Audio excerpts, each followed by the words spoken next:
جمال الوجود بذكر الإله وتصفو الحياة بنور هدى. جمال الوجود بذكر الإله وتصفو الحياة بنور هدى. وتطرب نفس له طاعة ويبلغ سعد إلى منتهى.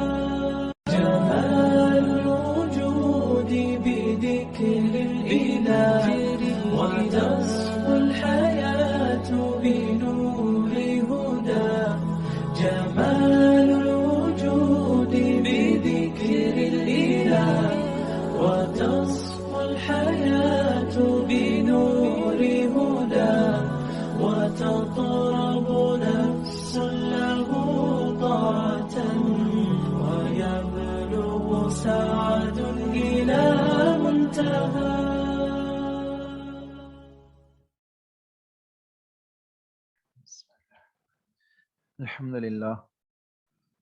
الحمد لله وحده والصلاة والسلام على من لا نبي بعده. أعوذ بالله من الشيطان الرجيم. بسم الله الرحمن الرحيم. رب اشرح لي صدري ويسر لي أمري واحلل عقدة من لساني يفقهوا قولي. ربي زدني علما ربي زدني علما ربي زدني علما اللهم ربي زدني علما. تمام قسم کی حمد و ثنا کبریائی بڑائی اللہ وحدہ لا شریک کے لیے لائق و زیبا ہے. سبحان اللہ بحمدہ سبحان اللہ العظیم. انگنت درد و سلام ہو انبیاء کی مقدس سماعت پر، خصوصاً جناب محمد و رسول اللہ صلی اللہ علیہ وسلم کی ذات گرامی پر. اللہم صلی علی محمد وعلی آل محمد کما صلیت علی ابراہیم وعلی آل ابراہیم انک حمید مجید. اللہم بارک علی محمد وعلی آل محمد کما بارکت علی ابراہیم وعلی آل ابراہیم انک حمید مجید. اللہ کی حمد و ثنا اور رسول اکرم صلی اللہ علیہ وسلم کے اوپر درود و سلام کے بعد، رسول اکرم صلی اللہ علیہ وسلم کا معراج کا واقعہ آپ کے سامنے پچھلے دو یا تین درسوں میں آپ کے سامنے مکمل طور پہ بیان کیا گیا. انشاءاللہ ہم چند چیزیں اس سلسلے میں سنیں گے تاکہ ہمیں یہ معلوم ہو کہ معراج کے اس عظیم ترین واقعے میں رسول اکرم صلی اللہ علیہ وسلم کو جو نشانیاں دکھائی گئی وہ کتنی عظیم ترین تھی اور ان کی کیا اہمیت تھی. اللہ کے نبی صلی اللہ علیہ وسلم کو رات کے چند حصے میں اللہ رب العالمین نے مکہ سے بیت المقدس اور بیت المقدس سے آسمانوں کی سیر کرائی. آسمانوں میں پہلے آسمان، دوسرے آسمان سے لے کے 7ویں آسمان تک، اور سدرۃ المنتہا سے یعنی سدرۃ المنتہا تک اللہ کے نبی محمد رسول اللہ صلی اللہ علیہ وسلم کو پہنچایا گیا. اللہ کے نبی صلی اللہ علیہ وسلم وہاں سے بھی آگے بڑھے اور مزید تفصیلات جو پچھلے درسوں میں آپ کے سامنے رکھی گئی. اس پورے سفر میں اللہ کے نبی صلی اللہ علیہ وسلم نے جنت کے چند نظارے دیکھے جو احادیث صحیحہ سے ہمارے سامنے موجود ہے. اسی طریقے سے اللہ کے نبی صلی اللہ علیہ وسلم نے حضرت بلال رضی اللہ تعالی عنہ کی آہٹ سنی. اسی طریقے سے رسول اکرم صلی اللہ علیہ وسلم کو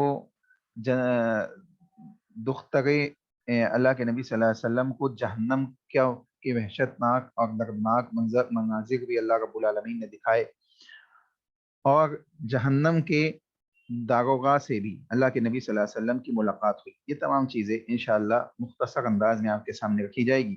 سب سے پہلے جنت کے سلسلے میں جنت کے سلسلے میں جو چیز ہمیں ملتی ہے، صحیح بخاری کی حدیث کے مطابق اللہ کے نبی جناب محمد رسول اللہ صلی اللہ علیہ وسلم نے ارشاد فرمایا ثم ادخلت الجنت فاذا فيها حبائل لؤلؤ ولا ترابها المسک. اللہ کے نبی محمد رسول اللہ صلی اللہ علیہ وسلم نے معراج کے موقع میں جو جنت کا مشاہدہ کیا، اس حدیث کے اندر، صحیح بخاری کی اس حدیث کے اندر اس کو اس انداز سے اللہ کے نبی صلی اللہ علیہ وسلم نے ارشاد فرمایا کہ پھر مجھے جنت میں لے جایا گیا، میں نے دیکھا کہ اس میں موتیوں کے ہار تھے اور اس کی مٹی کستوری کی تھی۔ اللہ کے نبی جناب محمد رسول اللہ صلی اللہ علیہ وسلم نے واضح طور پہ یہ چیز بیان کی۔ اس کے بعد ایک اور روایت میں یہ بات بھی موجود ہے کہ اللہ کے نبی صلی اللہ علیہ وسلم نے وہاں موتیوں کے قبے دیکھے۔ سیدنا انس بن مالک رضی اللہ تعالیٰ عنہ حدیث کے راوی ہے، بیان کرتے ہیں کہ رسول اکرم صلی اللہ علیہ وسلم نے ارشاد فرمایا، صحیح مسلم کی حدیث ہے۔ اسی طریقے سے دوسری حدیث صحیح البخاری کی ہے۔ دونوں حدیثیں یعنی ہم معنی ہے۔ اس کو سنیں پہلے حدیث۔ اللہ کے نبی صلی اللہ علیہ وسلم نے ارشاد فرمایا، انس بن مالک حدیث کے راوی ہے، کہتے ہیں بین انا اسیر فی الجنت اذ اغید لی نحر حافتاہ فباب اللؤلؤ المجوف قال فقلت یا جبریل ما هذا قال هذا کوثر الذي اعطاك ربك عز وجل قال فضربت بيدي فيه فإذا طينه المسك والأزفر وإذا غزغازه اللؤلؤ۔ اللہ کے نبی محمد رسول اللہ صلی اللہ علیہ وسلم نے ارشاد فرمایا کہ جنت کی سیر کرتے میں ایک ایسے دریا پر پہنچا، ایسے جھرنے، ایسے نہر پہ پہنچا جس کے دونوں کنارے خلادار موتیوں کے قبوں پر مشتمل تھے۔ میں نے حضرت جبریل علیہ السلام سے پوچھا کہ یہ کیا چیز ہے؟ اللہ کے نبی صلی اللہ علیہ وسلم نے ان سے پوچھا کہ یہ کیا چیز ہے؟ انہوں نے جواب دیا کہ یہ کوثر ہے۔ دیکھیں اللہ رب العالمین نے اس سلسلے میں کتاب اللہ کے اندر اِنَّا أَعْطَيْنَاكَ الْكَوْثَرَ فَصَلِّ لِرَبِّكَ وَانْحَرْ إِنَّ شَانِئَكَ هُوَ الْأَبْتَرُ، اللہ کے نبی کے اوپر سورۃ الکوثر بھی نازل کی۔ تو اللہ کے نبی کو بیان کیا گیا کہ یہ نہر کوثر ہے جو آپ کے رب نے آپ کو عطا کی ہے۔ اے محمد صلی اللہ علیہ وسلم، یہ آپ کے رب نے یعنی اللہ رب العالمین نے آپ کو عطا کی ہے۔ آپ فرماتے ہیں میں نے اس میں اپنے دونوں ہاتھ ڈالے تو کیا دیکھتا ہوں کہ اس کی مٹی نہایت ہی خوشبودار کستوری ہے اور اس میں پڑی ہوئی چھوٹی چھوٹی کنکریاں موتی ہے۔ ایک روایت میں یہ الفاظ بھی موجود ہیں کہ فرشتے نے اپنے ہاتھ بڑھایا اور اس کی مٹی میں سے انتہائی خوشبودار کستوری نکالی۔ نہر کوثر اس کی خیر کثیر کا ایک حصہ ہے جس سے اللہ تعالیٰ نے آپ کو نوازا ہے، آپ کو سرفراز کیا ہے۔ اس کا تذکرہ اللہ نے سورۃ الکوثر میں بیان کیا، جیسے کہ آپ کے سامنے ابھی یہ چیز بیان بھی کی گئی۔ اسی طریقے سے اللہ کے نبی صلی اللہ علیہ وسلم نے صحیح جامع ترمذی کی حدیث ہے، اللہ کے نبی صلی اللہ علیہ وسلم نے یہ چیز بیان کی۔ رسول اللہ صلی اللہ علیہ وسلم نے نہر کوثر کی خوبصورتی اور دلکشی ان الفاظ کے ساتھ بیان کی، الکوثر نہر فی الجنت حافتاہ فی ذہب ومجراہ علی الدر والیاقوت تربته اطیب من المسک وماؤه احلی من العسل وابیض من الثلج۔ اللہ کے نبی صلی اللہ علیہ وسلم نے اس کی کوالٹی، اس کی صفات اس انداز سے بیان کی کہ کوثر جنت کی ایک نہر ہے، اس کے کنارے سونے کے بنے ہوئے ہیں، اس کا پانی موتیوں اور یاقوت پر بہتا ہے، یعنی اس کے سنگریزے موتی اور یاقوت کے ہیں، اس کی مٹی کستوری سے بھی زیادہ خوشبودار ہے، اس کا پانی شہد سے بھی زیادہ میٹھا اور برف سے بھی زیادہ سفید ہے۔ رسول اللہ صلی اللہ علیہ وسلم نے یہ تمام کوالٹی کس کی بیان کی؟ نہر کوثر کی۔ اللہ کے نبی صلی اللہ علیہ وسلم کو یہ اللہ رب العالمین نے عطا کیا اور یہ تمام کوالٹیز اللہ کے نبی صلی اللہ علیہ وسلم نے اس کی بیان کی۔ مزید اللہ کے نبی صلی اللہ علیہ وسلم نے ارشاد فرمایا فیہ طیر اعناقها کاعناق الجرز، اللہ کے نبی نے کہا اس میں ایسے پرندے ہیں جن کی گردنیں اونٹوں کی گردنوں کی طرح ہے۔ اس نہر میں ایسے پرندے ہیں جن کی گردنیں کیسی ہے؟ اونٹوں کی گردنوں کی طرح ہے۔ یہ سن کر حضرت عمر فاروق رضی اللہ تعالی عنہ نے یہ پرندے اللہ کے نبی حضرت عمر بن خطاب رضی اللہ تعالی عنہ نے بیان فرمایا یہ پرندے تو بہت خوش و خرم ہوں گے۔ اس پر آپ نے فرمایا اکلتها انعم منها، انہیں کھانے والے ان سے بھی زیادہ خوش و خرم ہوں گے۔ اللہ کے نبی صلی اللہ علیہ وسلم کی حدیث جامع ترمذی میں موجود ہے جو اس بات کے اوپر دلالت کرتی ہے کہ یہ نہر نہایت ہی خوبصورت ہوگی، اس کی مٹی بھی خوشبودار ہوگی اور اس میں بہنے والا پانی صاف و شفاف ہوگا۔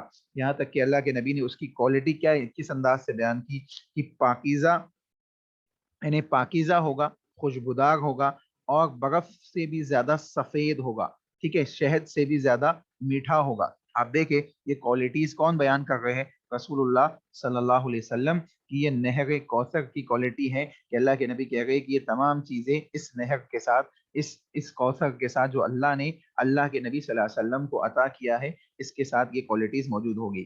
اسی طریقے سے اللہ کے نبی صلی اللہ علیہ وسلم جب معراج کی رات میں اللہ کے نبی حضرت جبریل علیہ السلام کے ساتھ جنتوں کی سیر کر رہے تھے تو وہاں پہ انہوں نے حضرت بلال رضی اللہ تعالی عنہ کی جوتیوں کی آواز سنی، حضرت بلال رضی اللہ تعالی عنہ کی جوتیوں کی آواز سنی۔ دیکھیں حدیث کس انداز سے ہے، اللہ کے نبی صلی اللہ علیہ وسلم نے جنت کی سیر کے دوران جنت کی ایک طرف سے ایک آہٹ سنی، ایک آواز سنی۔ آپ نے پوچھا یا جبریل ما ھذا، یہ آواز کیسی ہے، یہ کیسی آواز ہے؟ حضرت جبریل سے پوچھنے لگے کہ اے جبریل یہ کیسی آواز ہے؟ حضرت جبریل امین نے بتایا کہ یہ بلال مؤذن کی آواز ہے، یہ بلال مؤذن کی آواز ہے۔ آپ نے معراج سے واپس آ کر لوگوں کو اس واقعے سے آگاہ کرتے ہوئے فرمایا قد افلح بلال رأیت لہ کذا وکذا، بلال کامیاب ہو گئے، میں نے انہیں جنت میں ایسے ایسے انداز میں دیکھا ہے۔ گویا مسند احمد کے اندر یہ حدیث موجود ہے، علامہ ابن کثیر رحمہ اللہ علیہ نے اس حدیث کو صحیح قرار دیا ہے۔ اسی طریقے سے اگرچہ بعض اہل علم نے اس کو ضعیف بھی قرار دیا ہے، البتہ بعض لوگوں نے اس کو صحیح بھی قرار دیا ہے۔ اسی طریقے سے ایک اور حدیث میں جوتوں کی آواز، حضرت بلال کے جوتوں کی آواز کا تذکرہ ہے، جس سے معلوم پڑتا ہے کہ حضرت بلال رضی اللہ تعالی عنہ کی اہمیت اور فضیلت، آپ کے ایمان اور عمل اور آپ کے معاملات کی کتنی اہمیت ہے کہ آپ نے ایمان کی حفاظت کے لیے بڑے بڑے مظالم، بڑے بڑے ظلم و ستم کو برداشت کیا، اور مشرکین مکہ جو ظلم و ستم کے پہاڑ حضرت بلال رضی اللہ تعالیٰ عنہ کے اوپر توڑ دیا کرتے تھے، ان تمام کو حضرت بلال برداشت کرتے چلے گئے، صرف اس لیے کہ اللہ رب العالمین کے ہاں کامیاب ہو جائے۔ اور اللہ کے نبی صلی اللہ علیہ وسلم نے، اللہ کے نبی صلی اللہ علیہ وسلم کو اللہ رب العالمین نے معراج کی رات میں حضرت بلال کی کامیابی دکھا دی اور حضرت بلال کی کامیابی کی آواز سنا دی۔ اللہ کے نبی صلی اللہ علیہ وسلم جب لوٹے تو اللہ کے نبی نے حضرت بلال کو یہ خوشخبری عطا فرمائی کہ قد افلح بلال رأیت لہ کذا وکذا، کہ بلال کامیاب ہو گئے، انہیں جنت میں نے ایسے ایسے انداز میں دیکھا ہے۔ ٹھیک ہے، تو معلوم پڑ رہا ہے کہ رسول اللہ صلی اللہ علیہ وسلم نے یہ اس واقعے کے اندر، اس حدیث کے اندر اللہ کے نبی نے حضرت بلال کی اہمیت کو بیان کیا، ان کو جنت کی بشارت عطا کی۔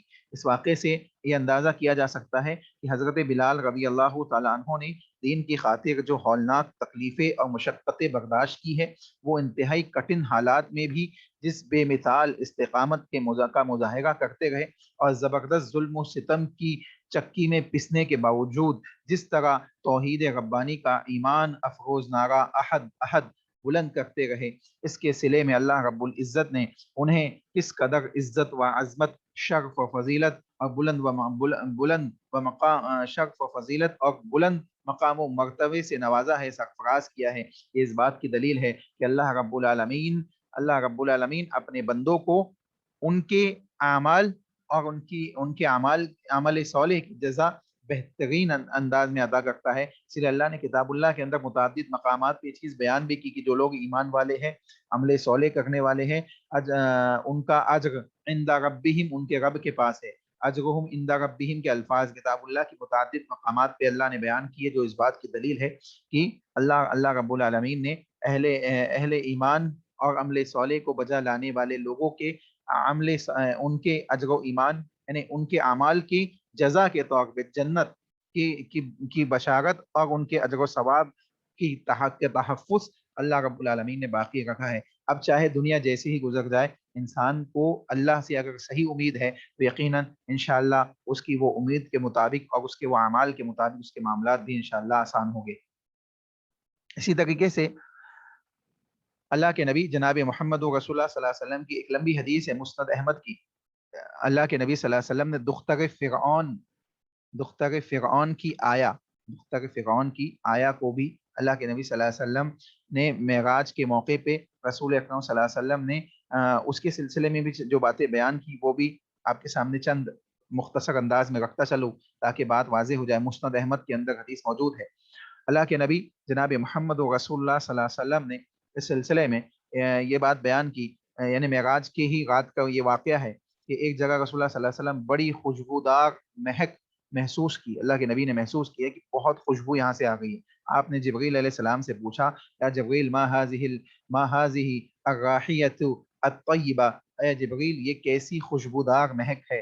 جبریل علیہ السلام نے بتایا کہ یہ فرعون کی بیٹی کے سر میں کنگھی کرنے والی خاتون اور اس کی اولاد کی خوشبو ہے، یعنی فرعون کی جو بیٹی تھی اس کے سر میں جو کنگھی کرنے والی خاتون تھی یعنی آیا، اس کی جو ہے یہ خوشبو ہے، اس کی اولاد کی یہ خوشبو ہے۔ اللہ کے نبی نے پوچھا وما شأنہا، اس خاتون کا کیا قصہ ہے؟ اس خاتون کا کیا قصہ ہے؟ جبریل علیہ السلام نے بتایا کہ ایک دن وہ فرعون کی بیٹی کے بالوں میں کنگھی کر رہی تھی، اچانک اس کے ہاتھ سے کنگھی گر پڑی تو وہ بے ساختہ بولی بسم اللہ، اللہ کے نام کے ساتھ۔ فرعون کی بیٹی نے اس سے پوچھا کیا مطلب، کیا تمہاری مراد میرے باپ کے نام سے ہے؟ اس خاتون نے جواب دیا نہیں، بلکہ میرا اور تیرے باپ کا رب اللہ ہے۔ فرعون کی بیٹی نے یہ سن کر کہا میں تمہاری یہ بات اپنے باپ فرعون کو بتاؤ گی۔ اس خاتون نے کہا کہ ٹھیک ہے جاؤ بتا دو، چنانچہ اس نے یہ بات اپنے باپ سے کہہ دی۔ فرعون طیش میں آ گیا، اس نے فوراً اس خاتون کو اپنے دربار میں طلب کیا اور اس سے پوچھا اے خاتون، تیرا میرے سوا بھی کوئی رب ہے؟ اس خاتون نے انتہائی جرأت اور شجاعت سے یہ جواب دیا کہ میرا اور تیرا رب اللہ رب العالمین ہے۔ یہ جواب سن کر فرعون تانبے کی ایک بڑی دیگ کے خوب تپا، یعنی تانبے کی ایک بڑی دیگ کو خوب تپانے کا حکم اس نے دیا۔ فرعون نے کیا حکم دیا کہ تانبے کی ایک دیگ کو خوب پکایا جائے، خوب اچھے سے اس کو گرم کیا جائے۔ جب یہ جو دیگ تھی یہ خوب دہک چکی، خوب تپ چکی، تو فرعون نے حکم دیا کہ اس خاتون کو اور اس کی اولاد کو اس میں ڈال دیا جائے۔ خاتون نے فرعون سے کہا میری تجھ سے ایک گزارش ہے۔ فرعون نے پوچھا وہ گزارش کیا ہے، وہ درخواست کیا ہے؟ اس خاتون نے کہا میں یہ پسند کرتی ہوں کہ تو میری اور میرے بچوں کی ہڈیاں ایک ہی کپڑے میں جمع کر کے ہمیں یکجا دفن کر دینا۔ فرعون بولا یہ تیرا ہم پر حق ہے۔ پھر فرعون کے حکم پر اس کی آنکھوں کے سامنے اس کے بچوں کو ایک ایک کر کے کھولتی ہوئی دیگ میں ڈال دیا گیا۔ آخر میں اس کا ایک شیرخوار بچہ باقی رہ گیا۔ اس خاتون کو اس بچے سے بے حد پیار تھا، وہ اپنے اس بچے کی وجہ سے جھجک کر ذرا پیچھے ہٹی تو وہ بچہ بول اٹھا یا امتی اقتحمی فإن عذاب الدنیا احون من عذاب الاخرہ، اما جان بے خوف و خطر اس دیگ میں کود جائیے، بے شک دنیا کی سزا آخرت کے عذاب کے مقابلے میں کہیں ہلکی ہے۔ چنانچہ وہ خاتون اس سلگتی ہوئی دیگ میں بے خطر یعنی بے خوف و خطر کود گئی۔ مسند احمد کی حدیث ہے، اللہ کے نبی صلی اللہ علیہ وسلم کو حضرت جبریل علیہ السلام نے پورا واقعہ بیان کیا۔ اللہ رب العالمین نے اس خاتون کی اس قربانی کو ضائع نہیں جانے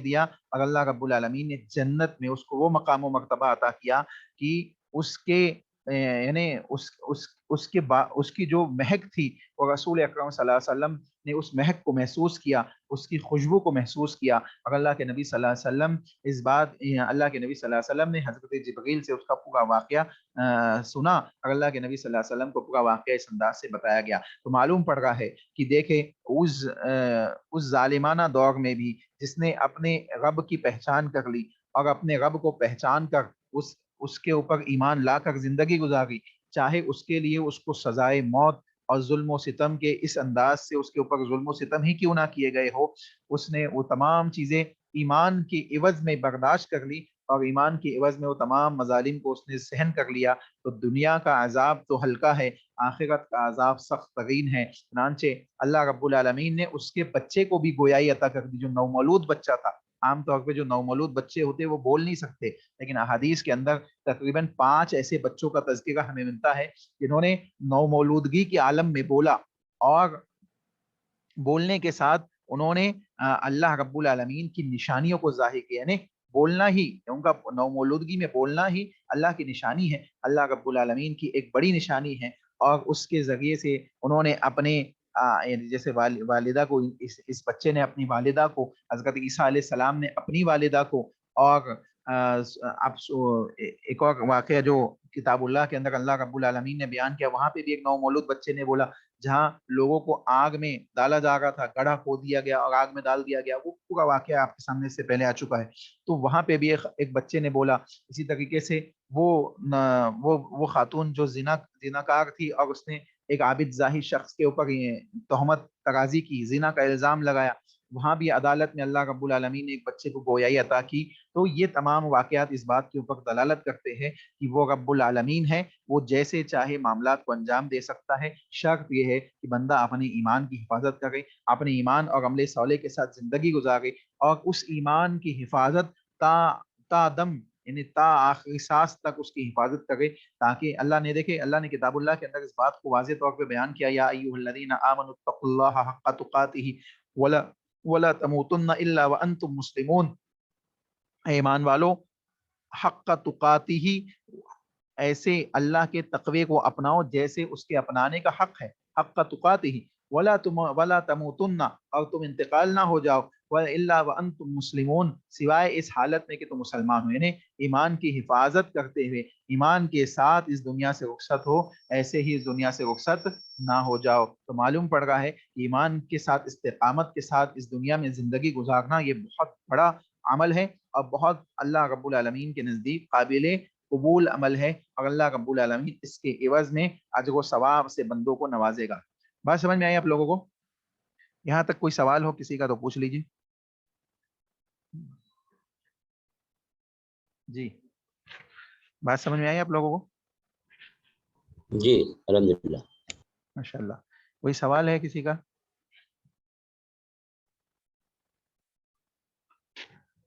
چلیے، کوئی سوال غالباً نہیں ہے، تو دیکھیں اسی طریقے سے جہنم کے بھی بعض مناظر اللہ رب العالمین نے دکھائے، جہنم کے بھی بعض مناظر رسول اکرم صلی اللہ علیہ وسلم کو دکھائے گئے۔ اللہ کے نبی صلی اللہ علیہ وسلم نے اس وحشت ناک جہنم کا بھی مشاہدہ کیا، جو اللہ رب العالمین نے اپنے نافرمان اور سرکش اور باغی بندوں کو عذاب دینے کے لیے بنائی ہے۔ ٹھیک ہے، آپ کو جہنم میں طرح طرح کے بھیانک مناظر دکھائے گئے، آپ نے وہاں کچھ لوگوں کو دیکھا کہ وہ مردار کھا رہے ہیں، مردار انسان کا گوشت کھا گئے۔ آپ نے پوچھا حضرت جبریل سے، من ہا اولائی، یا جبریل، یہ کون لوگ ہے؟ اللہ کے نبی نے پوچھا، اے جبریل یہ کون لوگ ہے؟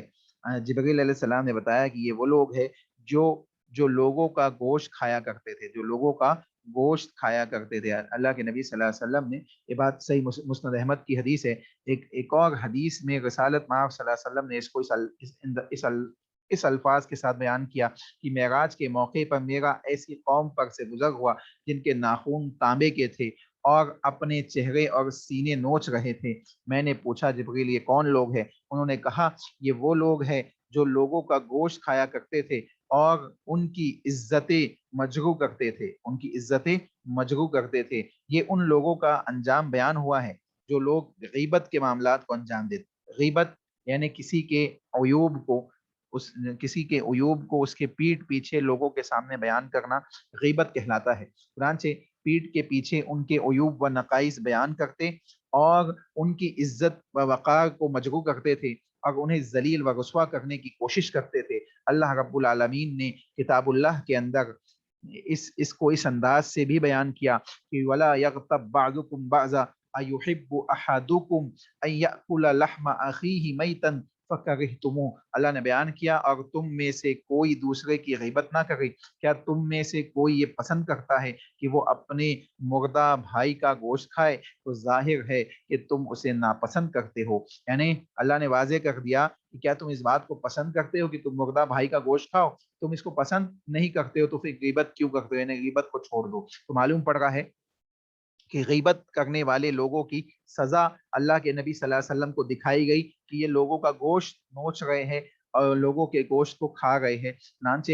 جب اللہ کے نبی نے حضرت جبریل علیہ السلام سے پوچھا اور اس کی ڈیٹیل کو معلوم کیا تو اللہ کے نبی صلی اللہ علیہ وسلم کو بتایا گیا کہ یہ لوگوں کے گوشت کھایا کرتے تھے، یعنی لوگوں کی غیبت کیا کرتے تھے، یعنی لوگوں کی غیبت کیا کرتے تھے اور ان کے معاملات، ان کے عیوب کو لوگوں کے سامنے، دوسرے لوگوں کے سامنے ان کے پیٹھ کے پیچھے بیان کیا کرتے تھے۔ تو اللہ تعالیٰ نے بھی اور اس کے رسول یعنی جناب محمد رسول اللہ صلی اللہ علیہ وسلم کے ارشادات سے بھی غیبت کے گناہ کی سنگینی عذاب یعنی عذاب کی سنگینی کا اندازہ ہم بخوبی اس کا اندازہ لگا سکتے ہیں، جو ہماری عادات و معمولات میں رچ بس چکی ہے۔ اس غیبت سے ہمیں اور آپ کو چاہیے کہ بچنا چاہیے۔ اللہ ہم سب کو اس سے محفوظ رکھے، کہنے والے کو بھی سننے والوں کو بھی اس سے محفوظ رکھے۔ اس کے علاوہ اللہ کے نبی صلی اللہ علیہ وسلم نے جہنم میں ایک شخص کو دیکھا، وہ سرخ رنگ کا نیلی آنکھوں والا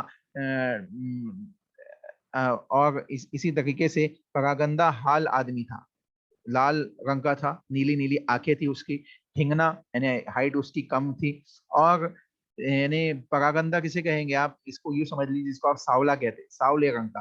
حضرت جبریل سے اللہ کے نبی نے پوچھا من ھذا یا جبریل، یہ کون شخص ہے؟ اللہ کے نبی نے پوچھا یہ جبریل یہ کون شخص ہے؟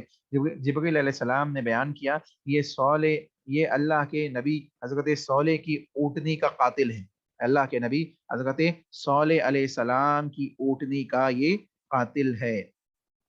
ٹھیک ہے، تو معلوم پڑ رہا ہے کہ اللہ کے نبی صلی اللہ علیہ وسلم کو یہ بات بتائی گئی کہ حضرت صالح کی اونٹنی کا قاتل ہے۔ یہ اونٹنی حضرت صالح علیہ السلام کو ان کی قوم کے مطالبے پر معجزے کے طور پہ اللہ نے عطا کی تھی، اور اللہ رب العالمین نے ناقۃ اللہ کے الفاظ کتاب اللہ کے اندر اس اونٹنی کے سلسلے میں کہے کہ اللہ کی اونٹنی ہے، اللہ کی اونٹنی ہے۔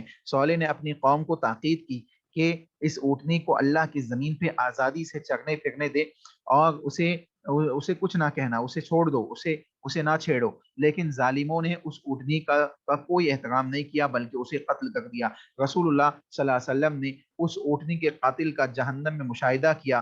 اللہ نے بھی اس کی مذمت کرتے ہوئے کتاب اللہ کے اندر اذ انبعث اشقاہا کے الفاظ، جب اس قوم کا بڑا بدبخت اٹھ کھڑا ہوا، ایسے الفاظ اللہ نے اس کے سلسلے میں کتاب اللہ کے اندر بھی بیان کیے۔ تو معلوم پڑ رہا ہے کہ اس حدیث کے اندر اس بات کی وضاحت معلوم پڑ رہی ہے کہ جتنے بھی انبیاء اللہ نے بھیجے ان کے نافرمانوں کو جہنم کی سزا کے طور پہ یا ان کی علامات کے طور پہ اللہ کے نبی صلی اللہ علیہ وسلم کو دکھایا گیا، تاکہ امت محمدیہ کو اس بات سے متنبع کر دیا جائے کہ اگر تم بھی اپنے نبی جناب محمد رسول اللہ صلی اللہ علیہ وسلم کی اتباع اور پیروی نہیں کرو گے اور معصیت کے ساتھ زندگی گزارو گے، نافرمانی کرو گے، شرک و بدعات کو اپنی زندگیوں کے اندر رواج دو گے، تو یقینی معنوں میں تمہارے معاملات بھی بگڑ جائیں گے، اور ایسا نہ ہو کہ تم بھی اسی جہنم کے مستحق اور ایندھن بنا دیے جاؤ۔ تو انسان کو چاہیے کہ اگر وہ کسی چیز کو دین سمجھتا ہے، کسی چیز کو توحید سمجھتا ہے، تو اس کی تحقیقات کر لے، اللہ اس کے رسول کے فرامین کے ساتھ اس کے معاملات کو جان لے، اس کے حقوق کو جان لے، اور صحیح دین کو جو صحیح کتاب و سنت کی شکل میں ہمارے اور آپ کے سامنے موجود ہے اس کو اپنائے اور اس کے ساتھ زندگی گزارے، بدعت و خرافات میں اپنے اعمال کو ضائع نہ کرے۔ اللہ کے نبی جناب محمد رسول اللہ صلی اللہ علیہ وسلم نے ایک مرتبہ خطبہ دیتے ہوئے مزید یہ بات بیان فرمائی کہ اس اونٹنی اور اس کے قاتل کا تذکرہ اللہ کے نبی نے کیا، اور آپ نے کتاب اللہ کی مذکورہ آیت بھی اللہ کے نبی صلی اللہ علیہ وسلم نے کتاب اللہ کی مذکورہ آیت بھی تلاوت فرمائی، اور اللہ کے نبی نے آگے فرمایا مذکورہ آیت جو آپ کے سامنے ابھی پڑھی گئی، اذ انبعث اشقاہا سورہ شمس کی آیت ہے۔ اللہ کے نبی نے خطبے میں یہ آیت پڑھی اور اللہ کے نبی صلی اللہ علیہ وسلم نے آگے بیان کیا، انبعث لها رجل عزیز عارم منیع فی رحتہ مثل ابی زمعہ۔ اللہ کے نبی نے کہا اس اونٹنی کو مارنے کے لیے ایک شخص اٹھا جو زور آور، بدخلق اور ابو زمعہ کی طرح اپنی قوم میں بڑا طاقتور تھا۔ اس کے علاوہ اللہ کے نبی صلی اللہ علیہ وسلم نے ان واعظوں اور خطیبوں کے عبرتناک انجام بھی دیکھے جو کہتے کچھ ہے اور کرتے کچھ ہے۔ تو رسول اللہ صلی اللہ علیہ وسلم کو یہ تمام چیزیں اللہ رب العالمین نے دکھائی تاکہ لوگ اس بات کو سمجھ لے کہ یہ عذاب جہنم ہے، اور یہ ان تمام وجوہات کی بنا پر اللہ رب العالمین جہنم کے عذابات لوگوں کو جہنم کے عذابات میں مبتلا کرے گا۔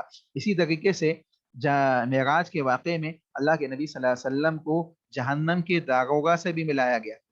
جہنم کے داروغہ یعنی جہنم کا جو جس کو آپ دربان کہہ لیجیے یا داروغہ کہہ لیجیے، ٹھیک ہے، معراج کے موقع پر رسول اللہ صلی اللہ علیہ وسلم کی داروغہ جہنم سے بھی ملاقات ہوئی۔ اس کا نام اللہ کے نبی صلی اللہ علیہ وسلم نے مالک بیان کیا۔ اس کا نام کیا بیان کیا؟ اس کا نام مالک ہے۔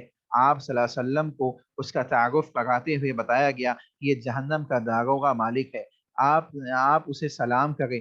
آپ سلام کرنے کے لیے اس کی طرف متوجہ ہوئے تو اس نے پہل کرتے ہوئے خود آپ کو سلام کیا، خود اللہ کے نبی صلی اللہ علیہ وسلم کو اس نے سلام کیا۔ ظاہر بات ہے کہ وہ بھی آپ کی بے مثال عظمت اور فضیلت سے آگاہ ہو گیا تھا، اور اس نے بھی اس بات کا اندازہ لگا لیا کہ یہ کوئی معمولی شخصیت نہیں ہے، یعنی جناب محمد رسول اللہ صلی اللہ علیہ وسلم کی شخصیت ہے۔ صحیح مسلم کے الفاظ ہے جو ابھی آپ کے سامنے پڑھے گئے، اس صحیح مسلم کے اندر حدیث موجود ہے، تو معلوم پڑ رہا ہے کہ اللہ کے نبی صلی اللہ علیہ وسلم کو جہنم کے داروغہ سے ملایا گیا، اور اللہ رب العالمین نے کتاب اللہ کے اندر یہ بات بیان کی کہ وَنَادَوْا يَا مَالِكُ لِيَقْضِي عَلَيْنَا رَبُّكَ قَالَ إِنَّكُمْ مَاكِثُونَ، اور وہ جہنمی داروغہ جہنم کو پکارے گا، جہنمی داروغہ جہنم کو پکارے گا، اے مالک تیرا رب ہمارا کام ہی تمام کر دے۔ وہ کہے گا بے شک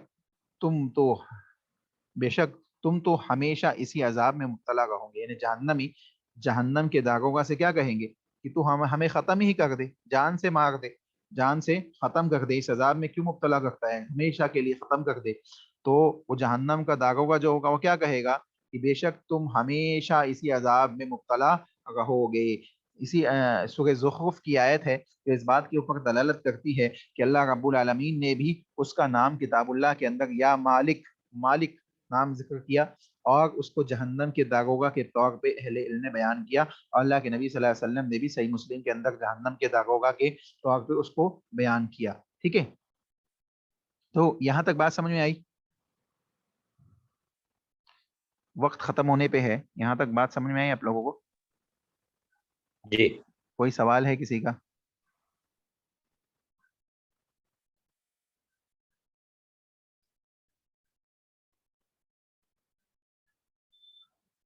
جی دیکھیں، جہنم کے داروغہ کے سلسلے میں مزید جو باتیں اہل علم نے لکھی ہے یا جو احادیث سے ہمیں ملتی ہے کہ وہ ہیبت اور رعب اور دبدبے کا اس کا یہ عالم ہوگا کہ مضبوط سے مضبوط دل آدمی بھی اس کے آگے نہیں ٹھہر سکتا۔ وہ شفقت اور رحم کا نام تک نہیں جانتا، جانے بھی کیسے، جبکہ اس کا فرض ہی اللہ کے دشمنوں اور باغیوں کو دردناک عذاب دینا ہے۔ جہنم کی آگ بھڑکانے کی ذمہ داری بھی اسی کو اللہ رب العالمین نے سونپی ہے۔ یہ اللہ کے نبی صلی اللہ علیہ وسلم کی صحیح بخاری کے اندر جو اس کی کوالٹیز یا یہ کہہ لیجیے کہ مفہومی انداز میں جو باتیں بیان کی گئی ہے وہ آپ کے سامنے رکھی گئی۔ اسی طریقے سے اللہ کے نبی صلی اللہ علیہ وسلم نے ایک اور چیز جو مسند احمد کی ایک حدیث سے ہمیں ملتی ہے، مسند احمد کی ایک حدیث سے ہمیں ملتی ہے، مسند احمد کے اندر حدیث موجود ہے، اسی طریقے سے صحیح بخاری کے اندر بھی حدیث ہے۔ اللہ کے نبی صلی اللہ علیہ وسلم معراج کے موقع پر رسول اکرم صلی اللہ علیہ وسلم کو ایک ایسے بلند مقام پر بھی لے جایا گیا جہاں قلموں کی قلم ہوتی ہے نا لکھنے والی، قلموں کے چلنے کی آوازیں سنائی دے گئی۔ اللہ کے نبی صلی اللہ علیہ وسلم کو کیا قلموں کے چلنے کی آوازیں سنائی دے رہی تھی۔ اللہ کے نبی صلی اللہ علیہ وسلم نے وہ آوازیں سنی، یہ فرشتوں کے قلموں کی آوازیں تھی جن سے وہ اللہ رب العزت کے فیصلے، اس کے احکام لکھ رہے تھے۔ ان کے لکھنے کی حقیقی کیفیت اور نوعیت کیا تھی، اس کا اللہ رب العالمین کے سوا کسی کو علم نہیں ہے، اس کا تذکرہ اللہ کے نبی صلی اللہ علیہ وسلم نے نہیں کیا، چنانچہ ہم اس چیز میں نہیں مبتلا ہوں گے۔ تو معلوم پڑ رہا ہے کہ رسول اکرم صلی اللہ علیہ وسلم کو یہ تمام چیزیں اللہ کے نبی صلی اللہ علیہ وسلم کو معراج کی رات میں دکھائی گئی، اور اسی رات میں اللہ کے نبی صلی اللہ علیہ وسلم کو نماز کے تحفے سے نوازا گیا۔ 50 وقت کی نماز اللہ کے نبی کے اوپر فرض کی گئی۔ جب لوٹنے لگے تو حضرت موسیٰ علیہ السلام نے کہا کہ اے محمد آپ کی امت اتنی نماز نہیں پڑھ پائے گی، آپ اس کو کم کیجئے۔ یا ربی خفف علی امتی، اللہ کے نبی نے اللہ سے التجا کی کہ اے میرے رب میری امت پر اس کی تخفیف کر دے۔ اللہ نے اس کی تخفیف کر دی، یہاں تک کہ کم ہوتے ہوتے اللہ کے نبی کی جانے آنے میں کم ہوئی، یہاں تک کہ 5 وقت کی نمازیں بچ گئی۔ 5 وقت کی نمازیں جب بچ گئی تو موسیٰ علیہ السلام نے مزید کہا کہ جائیے پھر اور کم کرائیے، اس سے زیادہ کم کرائیے، کیونکہ ممکن ہے اتنی بھی نہ پڑھ پائے۔ اللہ کے نبی صلی اللہ علیہ وسلم نے کہا انی استحیی من ربی من کم ارجع الیہ، بے شک مجھے اپنے پروردگار سے حیا آتی ہے، شرم آتی ہے، آخر کتنی بار میں اس کی طرف واپس جاؤں گا، کتنی بار اس کے پاس واپس جاؤں گا اور کم کراؤں گا۔ آپ نے فیصلہ کن انداز میں فرمایا کہ لا ولیکن ارضا و اسلم، اب میں اپنے رب کے پاس واپس نہیں جاؤں گا، بلکہ میں راضی ہوں اور تسلیم کا اظہار کرتا ہوں۔ جب آپ وہاں سے آگے تشریف لے گئے تو آپ کو باقی تعالیٰ کی طرف سے یہ صدا بلند کی گئی، اللہ رب العالمین نے آپ کو اس ندا کے ذریعے اس بات کو بیان کیا ان قد امضیت فریضتی وخففت عن عبادتی واجزی بالحسنتی عشر امثالها، یقیناً میں نے اپنا فرض جاری کر دیا، یعنی نمازوں کو فرض کر دیا، اور اپنی بندوں سے تخفیف بھی کر دی، جو 50 کی تھی 5 وقت کی کر دی۔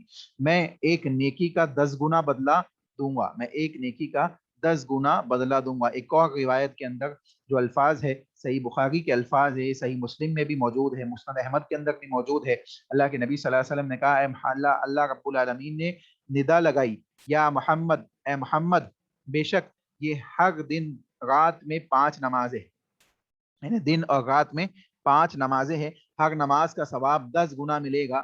اس طرح یہ 50 نمازیں ہو جائے گی۔ جو شخص کسی نیکی کا ارادہ کرے گا مگر اسے کر نہ سکے گا تو اس کے لیے ایک نیکی لکھ دی جائے گی، اگر وہ اسے کر لے تو اس کے لیے 10 نیکیاں لکھ دی جائے گی۔ اسی طرح جو شخص کسی برائی کا ارادہ کر لے مگر اسے نہ کر سکے تو اس کے لیے کچھ بھی نہیں لکھا جائے گا، ہاں اگر وہ اسے کر گزرے گا تو وہ برائی لکھ دی جائے گی۔ تو معلوم پڑ رہا ہے کہ اللہ رب العالمین نے امت محمدیہ کے لیے خصوصی تخفیف کر دی اور 50 وقت کی نمازوں کو 5 وقت کی کر دیا، لیکن اس کے اجر و ثواب میں تخفیف نہیں کی، بلکہ ہر نماز کے لیے 10 گنا اجر اللہ تعالیٰ عطا کر رہا ہے، یعنی 10 گنا اجر نماز کا عطا کر رہا ہے۔ اور اللہ کے نبی نے کہا جو نماز جماعت کے ساتھ عطا کی جائے گی اس کو 27 گنا عطا کرے گا۔ تو آپ اندازہ لگائے 10 گنا تو ایسے اللہ رب العالمین نماز کا انسان کو عطا کر رہا ہے، ہر نماز کا 10 گنا اجر و ثواب اللہ رب العالمین عطا کر رہا ہے۔ اس کا مطلب ہے کہ 5 وقت کی فرض نمازیں ادا کرنے والا شخص 50 وقت کی نمازوں کا ثواب پا لے گا۔ اس پہ بھی اگر آپ اس کو اس کے حقوق اور لوازمات کے ساتھ ادا کرتے ہیں تو انشاءاللہ وہی اجر و ثواب ممکن ہے کہ 27 گنا تک پہنچ جائے، جس میں 27، 26 اور 25 کے الفاظ بھی حدیثوں کے اندر موجود ہیں۔ تو معلوم پڑ رہا ہے کہ رسول اکرم صلی اللہ علیہ وسلم نے واضح کر دیا کہ اللہ کے نبی صلی اللہ علیہ وسلم کے اوپر اس بات کو واضح کر دیا گیا کہ نماز کو ہم نے فرض کر دیا، اور یہ اللہ کے نبی کو آسمانوں میں بلا کے دی گئی، معراج کی رات میں عطا کی گئی، 50 وقت کی عطا کی گئی، جس میں تخفیف کر دی گئی۔ اس سے ہی ان باتوں سے ہی اس کا اندازہ لگا سکتے ہیں ہم کہ کتنی اہم ترین عبادت ہے اور کتنی بڑی عبادت ہے، جس کو کلمہ توحید کے فوراً بعد اللہ کے نبی نے بیان کیا۔ اللہ کے نبی نے کہا بنی الاسلام علی خمس، شہادت اللہ الہ الا اللہ وانی رسول اللہ واقام الصلاۃ۔ دیکھیں دوسری بنیاد، اسلام کی دوسری بنیادی رکن جو ہے وہ ہے اقام الصلاۃ، نماز کا قائم کرنا، یعنی جو بندہ کلمہ شہادت کی گواہی دیتا ہے اب اس کو چاہیے کہ وہ نمازوں کی پابندی کرے۔ تو یہ ایک عظیم ترین تحفہ رسول اللہ صلی اللہ علیہ وسلم کو عطا کیا گیا معراج کی رات میں۔ یہ چند باتیں ہیں جو آج کے درس میں آپ کے سامنے رکھی گئی۔ اللہ سے دعا ہے کہ جو باتیں کتاب و سنت کی روشنی میں بیان کی گئی ہے اللہ ہم سب کو اس کے مطابق اپنی زندگیوں کی اصلاح کرنے کی توفیق عطا فرمائیں۔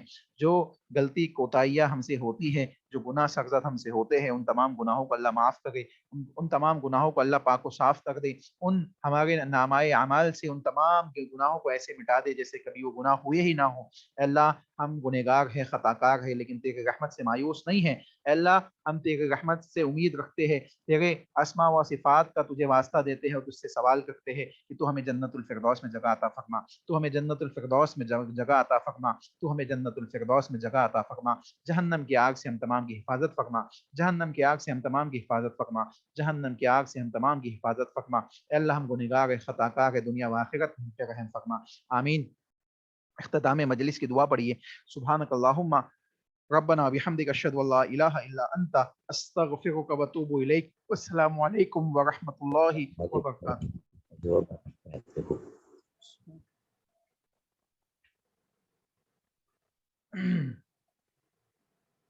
جی کسی کا کوئی سوال تو نہیں ہے نا؟